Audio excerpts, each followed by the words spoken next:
Have you ever stopped to wonder, why is it that in the most comfortable age in human history, we feel so weak? No lions chasing us, no hunger gnawing at our bellies. We've got food delivered in minutes, air conditioning, entertainment on demand, a soft bed, a warm shower, a screen to scroll. Yet, we panic at inconvenience, break down over rejection, lose sleep because someone left us on red. What happened to us? Seneca, the ancient Roman philosopher, lived through exile, political chaos, betrayal, and terminal illness. But he remained unshaken because he understood a brutal truth we've forgotten. It is not the man who has too little, but the man who craves more, who is poor. He didn't fear suffering. He trained for it. He didn't rely on comfort. He saw it as a trap. And if Seneca were here today, watching us spiral into anxiety at the first sign of discomfort, he wouldn't be surprised. He warned us. In this video, we're going to unpack exactly what Seneca would say about modern weakness, why comfort culture is quietly destroying our mental strength, and how you can break free from the soft cage we've built around ourselves. Because comfort is sweet, but it comes with a cost. And by the end of this video, you'll understand what it truly means to be unshakable. Let's get one thing straight. Comfort feels like relief, but over time, it becomes a prison. We think staying in bed a little longer is rest, that skipping hard conversations protects our peace, that avoiding challenge makes us smart. But Seneca saw it differently. He warned that overindulgence in comfort makes us fragile, not free. No man is more unhappy than he who never faces adversity, for he is not permitted to prove himself. Think about that.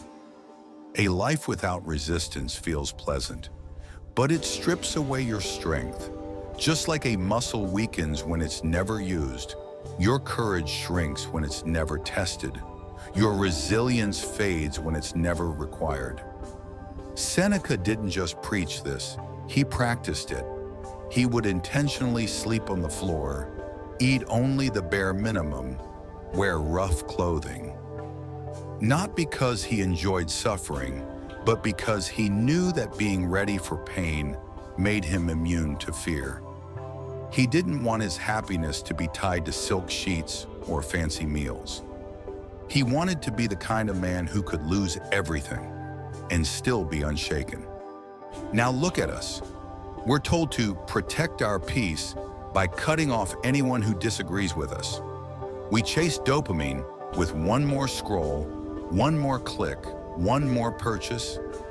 We've traded growth for convenience, but it's costing us our backbone. We avoid what's hard, and in doing so, we also avoid becoming who we're meant to be. Seneca would say, "You're not weak by nature. You've simply never been tested, and the world has trained you to fear the very things that would make you strong." Think about your own habits. Where have you chosen comfort over challenge and paid for it later? But it gets deeper, because it's not just the absence of struggle that weakens us. It's the lies we've been sold about what happiness even means. And that's what we'll tackle next. They told you happiness was comfort, ease, pleasure. But Seneca would say they lied. What makes you happy these days? A vacation? A new phone? The next episode? The next scroll? We've been sold this fantasy that happiness comes from doing less, avoiding pain, and indulging more. But here's the truth most people can't face. This version of happiness makes us weaker, not freer. Seneca saw it coming long before the age of screens and dopamine hits. He said, "A man who suffers before it is necessary suffers more than is necessary." And what he meant was this: when your peace depends on things you can lose, you're already suffering. You're already fragile. Because the moment life removes your comforts, Your fake peace goes with them. Modern life whispers to you, take it easy, don't push yourself, don't stress. But that voice is a trap because it teaches you to avoid discomfort, when discomfort is where growth lives. Seneca didn't hate pleasure, he just didn't worship it. He believed real peace came not from avoiding pain, but from mastering your response to it. He believed joy wasn't something you chase, it's something you earn by living in alignment with your values, even when it's hard. Let me tell you about Matt. He's 32, works remotely, makes decent money, has all the tech, all the time. By society's standards, he's living the dream. But inside, he's anxious, adrift. He wakes up late. He scrolls most of the day. He avoids the gym, avoids hard conversations, avoids anything that makes him uncomfortable. He thinks he's relaxed, but he's actually lost. He's confused comfort with control, stimulation with satisfaction, and deep down he knows it. Seneca would look at Matt and say, "You've been tricked, not by pain but by pleasure. Your soul is starving because you've only fed your senses." And this is the danger of modern comfort. It doesn't feel like a problem until it's hollowed you out, until you wake up one day and realize you're not really living, you're just avoiding life. The lie is simple, seductive, and everywhere. If life feels easy, you're doing it right. But the Stoic truth is this: if you're not facing resistance, you're probably not growing. And the longer you avoid what's hard, the further you drift from who you were meant to become. So ask yourself, have you traded your potential for comfort? Have you mistaken pleasure for peace? Because if you have, there's still time. Seneca didn't just expose the problem, he gave us a roadmap out. And that's what we'll explore next. His 3 timeless rules for building real inner toughness in a world gone soft. If you feel like the world's getting softer, weaker, more addicted to ease, you're not imagining it, but you don't have to be part of that decline. Seneca's Stoic wisdom offers not just critique, but a blueprint, a way to build inner power that doesn't depend on outside comfort. Here are 3 timeless rules he lived by. Rules that will make you mentally tougher, even in the softest age in history. Seneca believed you should regularly practice suffering. He didn't say this to be cruel, he said it to make you free. Set aside a certain number of days during which you shall be content with the scantiest and cheapest fare, with coarse and rough dress, saying to yourself all the while, "Is this the condition I feared?" Why? Because fear of discomfort controls most people. But once you choose discomfort, on your terms, it loses its grip. Fast forward to today. This might look like taking a cold shower, walking instead of driving, skipping the luxury and sitting with simplicity. Not to punish yourself, but to remind your nervous system, you're not fragile. You can handle more than you think. And when life does hit hard, you won't break because you've trained for the storm. Scene image. A man walking in freezing rain at dawn, calm, focused, while others rush by under umbrellas. Seneca admired strength, but not the kind you measure with weights. He warned against men who built powerful bodies and weak characters. You must build up your soul. You must harden it, not your skin. Mental toughness means learning to sit with anxiety instead of running. It means delaying gratification. It means standing firm when others fold. Think of Carla, a mother of 2 working 2 jobs, no time for retreats or hacks. But she journals. She reflects. She says no when it matters. She keeps her promises, even when tired. That's resilience. That's training the soul. You can lift weights and still crumble under pressure, or you can train the mind and rise above it. Here's the hardest one, and the most powerful. Seneca believed peace came from integrity, living by what's right, not what feels good. He wrote, "No man is more unhappy than he who never faces adversity, for he is not permitted to prove himself."